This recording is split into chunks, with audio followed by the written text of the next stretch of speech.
नमस्कार साथियों, मैं हूं संदीप और आप देख रहे हैं एग्रीकल्चर फार्मर फेसबुक पेज, जिसमें सभी साथियों का एक बार पुनः स्वागत है।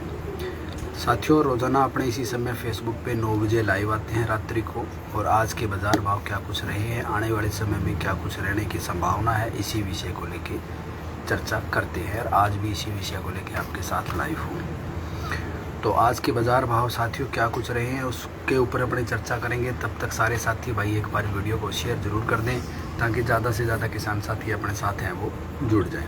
आने वाले समय की जो तेज़ी मंदी है वो तो हालांकि बड़ी तेज़ी मंदी का जो दौर है वो फ़िलहाल कहीं नज़र नहीं आ रहा है। और जैसे कि आपको पता ही है कि जब तक मानसून का सत्र रहेगा, बारिश बाज़ार में होती रहेंगी, तब तक जो तेज़ी के चांसेस हैं वो बहुत ही कम है। लेकिन गेहूं में फिर भी थोड़ी बहुत तेज़ी मंदी बढ़ रही हैं। तो आज के बाज़ार भाव मैं आपके साथ शेयर कर रहा हूं भाई, और आप लोग अपने अपने मंडियों के मंडी भाव भी ज़रूर शेयर कर दें साथ के साथ। तो आज सूरतगढ़ अनाज मंडी यानी कि मेरे ही शहर में क्या भाव बिके हैं उसके ऊपर अपने सबसे पहले चर्चा कर लेते हैं। और वॉइस कैसी आ रही है वो भी बता देना भाई थोड़ी सी। गेहूँ बिकी है जी आपकी 2100-2500 रुपये, यानी कि कल के मुकाबले आज गेहूँ रही है मंदी सूरतगढ़ में। जो बिके आपका 2175 रुपये सॉरी गेहूँ, और जो बिके आपका 2490 रुपये ऊपर में। और चना बिके आपका जी 4501, और सरसों बिकी है जी आपकी 6251 रुपये, और ग्वार बिका है 4473 रुपये। रमेश जी ने वीडियो शेयर की, धन्यवाद सर आपका भी। अगली मंडी है जी एलनाबाद मंडी। एलनाबाद मंडी में आज के जो मंडी भाव हैं वो रहे हैं जी। सरसों बिकी है 6348 रुपये, ग्वार बिका है 4275 रुपये, चना 4631, और मूंग 6175, और जो 2470, और गेहूँ बिकी है 2160 रुपये। उसके बाद अगली मंडी अपने पास साथियों श्री करणपुर मंडी। सरसों बिकी है जी आपकी 6208 रुपये, गेहूँ 2200 रुपये, चना 4486, और ग्वार बिका है 4335 रुपये। अगली मंडी उसके बाद अपने पास साथियों रावड़ा मंडी। रावड़ा में सरसों बिकी है 6415, भाई ठीक बिकी है, बढ़िया रेट लगे हैं, और गेहूँ बिकी है 2155 रुपये। पीली बंगा की बात करूँ तो गेहूँ 2216, सरसों 6010, जो 2350, और ग्वार 4111। कुल मिला के बात करूं तो गेहूं को छोड़ के सारी फसलें लगभग है वो डाउन भी किए हैं। मदन जी ने वीडियो शेयर किया, सर आपका भी धन्यवाद है। सादुल शेयर मंडी में आज सरसों बिकी है जी 6209 रुपये, 40.60 लेब की सरसों है वो बिकी है।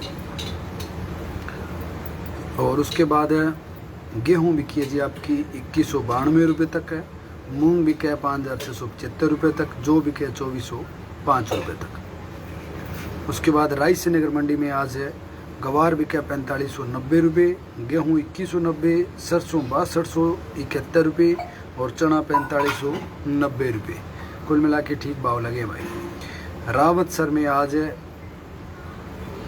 गवार 4600, चना 4600, सरसों 6300, गेहूँ 2240, और तिल 12000 रुपये तक बिके हैं। तिल के शानदार रेट लगे भाई। जयपुर मंडी में आज चना 4776, ग्वार 4800, जवार 2863, मूंग 6000, रायडा 6250, और पीली सरसों 6421 रुपये, मूँगफली 5400, गेहूँ 2323, मोठ 6300, उड़द 6480, तारामीरा 5200, और जो बिके हैं 2600 रुपये।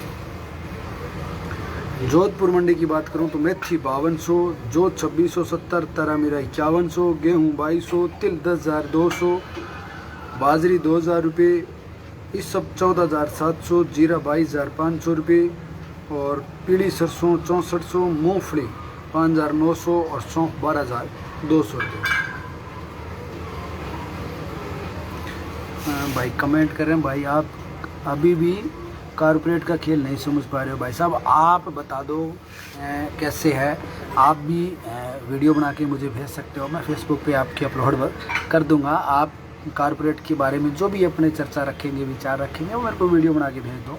आप बेहतर तरीके से अगर आप समझा पाते हैं तो मोस्ट वेलकम है, क्योंकि हर चीज़ें मैं आपको क्लियर नहीं बता पाऊँगा। हर उन चीज़ों का मुझे अनुभव नहीं है, क्योंकि ज्ञान का भंडार मेरे में नहीं भरा हुआ इतना।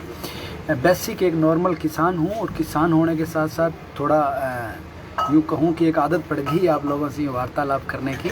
ओम प्रकाश जी ने वीडियो शेयर किया, आपका भी धन्यवाद। तो बस थोड़े मंडी भाव आप लोगों के साथ शेयर कर देता हूँ ताकि आप लोगों को बेनिफिट मिल सके मंडी भाव से। तो अगली जो मंडी है जी अपने पास है नोखा मंडी, तो मंडी भाव शेयर कर दूँ, फिर आप लोगों के साथ चर्चा शुरू करता हूँ मैं।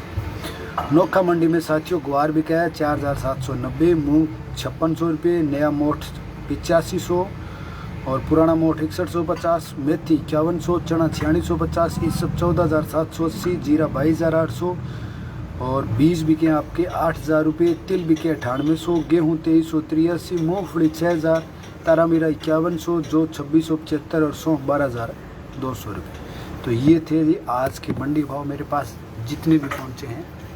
दुलीचंद जी ने वीडियो शेयर किया, आपका भी धन्यवाद। आप अपने फ़ोन नंबर नहीं दिया सर जी, फ़ोन नंबर आप मेरे को मैसेज कर दो भाई, मैसेज मैं आपको दे दूंगा, क्योंकि मैंने अभी आपको नंबर बता दिया ना, तो अभी मेरे पास कॉल आनी शुरू हो जाएगी, क्योंकि आप लोगों ने नंबर डायल करना है, डायल करते ही मेरे पास कॉल आनी शुरू हो जाएगी।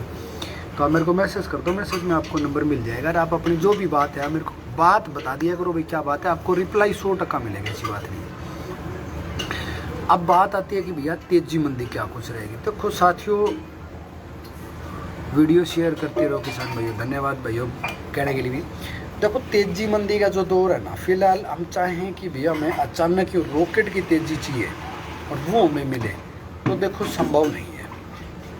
रॉकेट की तेजी जिस तरह से आपको कॉटन में मिली, जिस तरह से आपको गवार में मिली, वो तेजी मिलना देखो हर साल नहीं आती है वो चीज़ें, वो कभी कभार आती है। और कभी कभार में इस बार सरसों की तेज़ी वो रॉकेट वाली बन सकती है। देखो मेरा तो अनुमान यही है, बाकी बने ना बने एक अलग बात है, लेकिन सरसों में इस बार अच्छी तेज़ी बढ़ने की संभावना है। लेकिन जैसे हम आज़ादी का झंडा फहराएंगे तिरंगा 15 अगस्त को, 13 अगस्त, 14 अगस्त, 15 अगस्त तक इस बार हर घर पे फहराने की हालांकि आज़ादी दी गई है, छूट दी गई है, तो वो जैसे ही अपना झंडा फैलाएंगे। भाई जी वीडियो में मैं भी एक्सपर्ट नहीं हूँ, आप मेरे नंबर पर है कॉल कर सकते हो। बिल्कुल, मैं राजेंद्र जी आप मेरे को मैसेज करके छोड़ दो, मैं आपको कॉल कर लूँगा वीडियो ख़त्म होने के बाद, और फिर हम आपसे जो भी ज्ञान मुझे प्राप्त होगा वो मैं आपसे लेके फेसबुक पे डाल दूँगा। तो जिन साथियों को मुझसे वार्तालाप करनी है वो मेरे को फेसबुक पे मैसेज कर दिया करो भाई, किस विषय पे वार्तालाप करनी है वो अपनी बात बता दें और अपना मोबाइल नंबर लिख दें, मैं आपको कॉल कर लूँगा जैसे ही मुझे समय मिलेगा। साथियों, तेज़ी के जो दौर है वो फ़िलहाल किसी फसल में कोई तेज़ी नहीं है।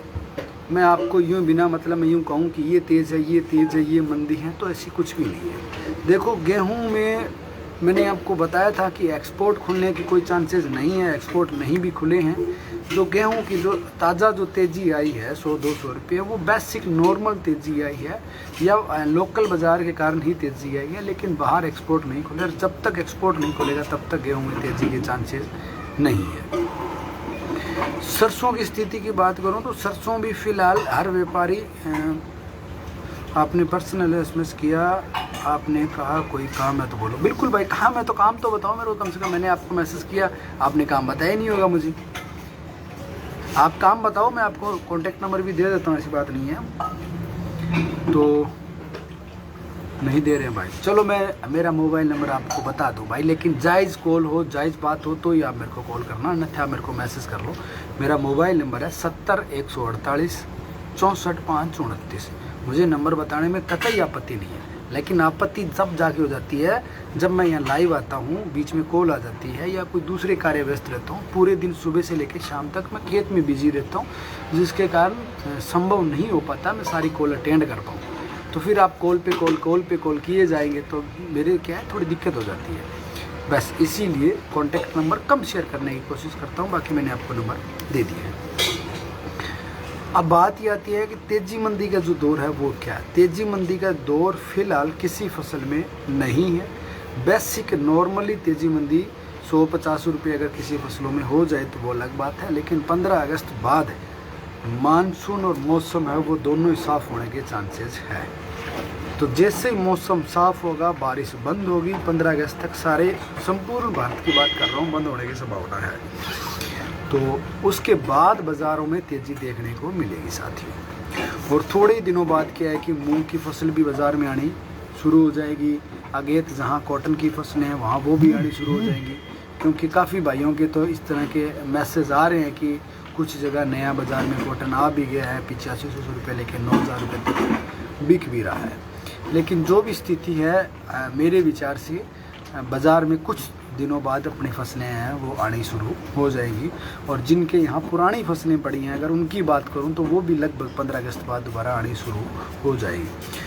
और वर्तमान समय में सारे साथी जो अपनी अपनी फसलों में जो केमिकल यूज़ कर रहे हैं, जो ऑर्गेनिक पदार्थ यूज़ कर रहे हैं, जो दवा प्रयोग कर रहे हैं, हालांकि हमने कल की वीडियो में आपको बताया था कि वो चीज़ें साथियों आप ज़रूर साझा करें, ज़रूर शेयर करें कि आप कौन सी बीमारी के लिए कौन सी दवा प्रयोग कर रहे हैं और उसका क्या बेनिफिट है। तो जैसे ही आप बताते हैं कि भैया मैंने इस बीमारी के लिए ये दवा प्रयोग की है, तो उससे आप ये मानो कि दूसरे किसान साथियों को बहुत बेनिफिट होता है। मौसम विभाग का क्या समाचार है? 7 तारीख तक मौसम विभाग ने बता रखी है कि बारिश होगी, कहीं हल्के से मध्यम दर्जे की होगी, कहीं ज़्यादा होगी। तो ज़्यादा दर्जा कोई पता नहीं है भैया, जहाँ कम बताइए वहाँ भी ज़्यादा हो सकती है और जहाँ ज़्यादा बताइए वहाँ पे भी कम हो सकती है। लेकिन कुल मिला के बात करूं तो मोटा मोटी है वो ये है कि 7 तारीख तक अपने राजस्थान, पंजाब, हरियाणा में तो बारिश बताई गई है। और इन्हीं 3 राज्यों में अपने किसान साथी हैं मुझसे ज़्यादा जुड़े हुए हैं। अगर हरियाणा और पंजाब, राजस्थान से बाहर का कोई भी साथी अगर मेरी वीडियो देख रहा है तो वो साथी भी भाई कमेंट में ज़रूर बताएं कि आप कहाँ से हो। गाय में बीमारी को रोकथाम, भाई गाय में बीमारी की रोकथाम के लिए पशु विभाग पूरा लगा हुआ है। और जो गौ सेवक हैं, जो गौ सेवा कर रहे हैं, उनसे भी निवेदन है भाई इस विषय पे आप विशेषकर गौ सेवा कर सकते हो। वर्तमान समय में जितना गायों को हरा चारा नहीं मिल रहा था, उतना आप लोगों ने उनकी व्यवस्था की और हरे चारे की, और उन लोगों को कोटि कोटि में धन्यवाद कहना चाहूँगा। उसी तरह से वर्तमान समय में इन गायों की बीमारी से संबंधित भी आप लोगों को मदद करनी होगी। देखो, मैं ये नहीं कहता कि आप किसी को चंदा दे के मदद करो, आपकी इच्छा है भाई। अगर आप कार्य नहीं कर सकते और कोई टीम कार्य कर रही है तो उस टीम को आप चंदा दे के भी कर सकते हो। लेकिन कोशिश और प्राथमिकता यही रखो, आपसे जितना मन बने, आपसे जितना सहयोग हो सके, आर्थिक सहयोग हो सके, मानसिक सहयोग हो सके, शारीरिक सहयोग हो सके, वो सारा सहयोग करो, ताकि जो बेसहारा गौवंश गलियों में घूम रही है, आपका फोकस होना चाहिए सिर्फ उस पशु पे। देखो, अगर मेरे घर में गाय खड़ी है ना, तो मुझे पता वो मेरी गाय 50,000 की, लाख रुपए की गाय है, मैं उसका ट्रीटमेंट करवा लूँगा, चाहे मैं कितना ही गरीब हूँ। जिस घर में गाय खड़ी है वो किसान गरीब नहीं है और वो उसका ट्रीटमेंट करवाने में सक्षम भी है। लेकिन जो गाय गलियों में घूम रही है उसकी देखभाल करने वाला कोई भी नहीं है। उसकी सुरक्षा, उसका ट्रीटमेंट और टाइम टू टाइम उसको दवा देने वाला कोई भी नहीं है। अगर एक खुराक दे के अपने एक पशु को ठीक कर सकते हैं तो एक खुराक तो अपने आराम से हर व्यक्ति दे सकता है। फिर जो गलियों में जो बेसहारा गौवंश घूम रहे हैं उन्हें पकड़कर उनका ट्रीटमेंट करना भी थोड़ा हार्ड काम है। तो ये एक बिना टीम के कार्य नहीं हो सकता, क्योंकि अकेला व्यक्ति एक पशु को पकड़ नहीं सकता, क्योंकि पशु को ये नहीं पता ना कि वो मेरा ट्रीटमेंट कर रहा है क्या। पशु ये सोचेगा यार मेरे को मारेगा, कूटेगा, पीटेगा, तो ये उसी संबंधित उस दिक्कतें आ रही हैं। अब बात करूं राजस्थान में जो ये बीमारी है, ये देखो, मैं बेसिक रूप से राजस्थान से हूँ, तो राजस्थान में गवर्नमेंट हॉस्पिटल में जो सरकारी पशु चिकित्सालय हैं वहाँ इससे संबंधित आपको फ्री दवा मिल जाएगी। तो आप वहाँ से फ्री दवा लेके भी आप ट्रीटमेंट कर सकते हो। अगर वो फ्री नहीं देते हैं तो एक पशु के 5 रुपये की पर्ची कटती है, आप 5 रुपये की पर्ची कटवा के भी एक पशु का ट्रीटमेंट कर सकते हो। यानी कि कुल मिला के बात करूँ तो मेरे विचार से वो फ्री ऑफ कॉस्ट है। लेकिन बात यह है कि आपको उनका ट्रीटमेंट करने के लिए एक बेसिक जगह का निर्धारित करना पड़ेगा, पशुओं को टैग करना पड़ेगा। जो पशु बीमार है, संक्रमित है, उन्हें आपको अलग रखना पड़ेगा। और जब तक वो पशु ठीक नहीं हो जाता तब तक आप उन्हें हरे चारे की व्यवस्था भी करनी पड़ेगी। साथियों, विषय गंभीर है। जो पशु मर रहे हैं, आज मेरे पास एक भाई का फ़ोन आया कि भाई हमारे गौशाला में जो गाय हैं वो मर गई और उनको फिर घसीट के ले जाया जा रहा है। तो इस तरह से देखो, गौ माता अगर अपने प्राण त्याग भी दिए हैं, पूरी भी हो गए, तो इस तरह से उनको घसीट के ले जाना मेरे विचार से उचित नहीं है भाई। तो हालांकि उस भाई ने कहा भाई ये हमारे गांव में ऐसी हुई है, आपको मैं वीडियो भेजूंगा फेसबुक पेज पे, वो वीडियो डालना और दूसरे भाइयों को भी कहना कि यार इस तरह से मरे हुए पशु को ठंड के ले जाना कतई उचित नहीं है। क्योंकि देखो पशु